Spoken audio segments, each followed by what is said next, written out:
काफी लंबे समय से अपने बगीचे में केमिकल का यूज करते आ रहे हैं, फर्टिलाइजर्स, केमिकल फर्टिलाइजर्स है, इंसेक्टिसाइड्स है का यूज यदि आप करते आ रहे हैं तो लगभग 2030 तक आप फार्मिंग से बाहर हो सकते हैं। ऐसा क्यों होगा कि 2030 तक हम सच में क्या फार्मिंग से बाहर हो जाएगी?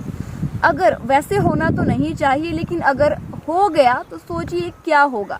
इसलिए हमें क्या करना है, इस पर हम बात करेंगे। आज मैं बात करने वाली हूँ नेचुरल फार्मिंग के बारे में। हमने क्या किया, धीरे धीरे करके हमें केमिकल को छोड़ना है। जैसे मान लीजिए अगर आप साल में 5 से 6 स्प्रे कीटनाशक की और फंजीसाइड्स की करते हैं तो आप क्या करेंगे, धीरे धीरे करके कम करेंगे। जैसे इस साल आपने सिर्फ 1 स्प्रे कम, मान लीजिए आप 6 स्प्रेज करते थे साल में, आपने इस बार 5 ही करी, 1 आपने खट्टी लस्सी की कर दी एज ए फंजीसाइड। ऐसे करते करते धीरे धीरे करते करते आपकी जो इंसेक्टिसाइड की, फंजीसाइड की जो स्प्रेज है, केमिकल फंजीसाइड की जो स्प्रेज है वो कम हो जाएगी और आपका जो खेत है वो पूरी तरह से नेचुरल फार्मिंग पर आ जाएगा। और कीटनाशक के लिए आपने या तो नीम ऑयल का यूज किया, वो भी इन्वायरमेंट फ्रेंडली है। अगर आप एकदम से छोड़ करके एकदम से नेचुरल फार्मिंग करना शुरू कर देते हैं तो उससे आपको ही नुकसान है।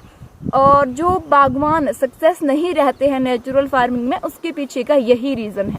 आप मेरे पीछे जो भी पौधे देख पा रहे हैं, पूरा का पूरा जो ये खेत है ये पूरा नेचुरल फार्मिंग से ही चला हुआ है। यानी कि 2020 से लेकर के इसमें कोई भी फर्टिलाइजर यूज नहीं हुई है, कोई भी जैसे कोई प्रोडक्ट होता है, जैसे अलग अलग तरह के न्यूट्रिएंट्स हमें प्रोडक्ट के तौर पर मिल जाते हैं, बायोस्टिमुलेंट्स होते हैं जो केमिकल के थ्रू बनते हैं, तो वो यूज नहीं हो रखा है। किस तरह से हम अपनी प्रोडक्टिविटी भी सेम रख सकते हैं, सेब है उसको बचा सकते हैं कीटों से, नेचुरल फार्मिंग में भी किस तरह से हम अपनी नेचुरल फार्मिंग को अपना सकते हैं। अगर आप नहीं करना चाहते हैं नेचुरल फार्मिंग तो आप कम से कम 50-50% कर सकते हैं। जैसे सॉइल में आप कुछ मत डालिए, लेकिन ऊपर पौधे पर आप छिड़काव कीजिए अगर आपको ठीक लगे तो। लेकिन मैं आपको ये दिलासा दिलाना चाहती हूँ, या फिर मैं आपको ये 100% श्योर करवाना चाहूंगी कि ये मैंने खुद रिजल्ट्स देखे हुए हैं। 2020 से लेकर के यहाँ पर नेचुरल फार्मिंग होती आ रही है। आप मेरे पीछे यही पौधा देख पा रहे हैं, आप इसको देख करके कह सकते हैं कि इसमें केमिकल का यूज नहीं हुआ है, फर्टिलाइजर का यूज नहीं हुआ है। और अगर मैं देखूं मेरे बगीचे में जो नाइट्रोजन है वो तो एक्सेस ही है, जिसकी वजह से यहाँ पर गेहूं भी लगे हुए साथ साथ में, ताकि नाइट्रोजन हमारी जो है वो बैलेंस्ड रहे, ज्यादा नाइट्रोजन पौधे को ना जाए।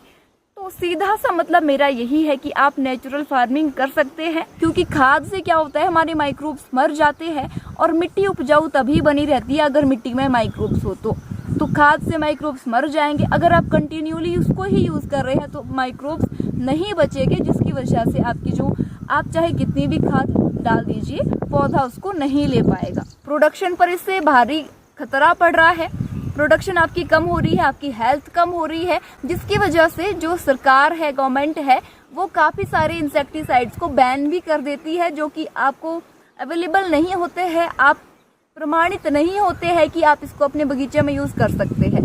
आज की इस वीडियो में इतना ही। अगर आप और नॉलेज चाहते हैं तो मेरा ग्रुप भी है किसान फैमिली नाम का, वहाँ पर आप ज्वाइन कर सकते हैं, एकदम फ्री ऑफ कॉस्ट आप ज्वाइन होते हैं।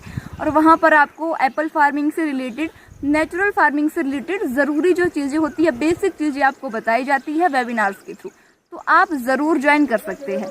आज की इस वीडियो में इतना ही। आपसे होगी मुलाकात जल्द ही नई वीडियो में, तब तक के लिए नमस्कार।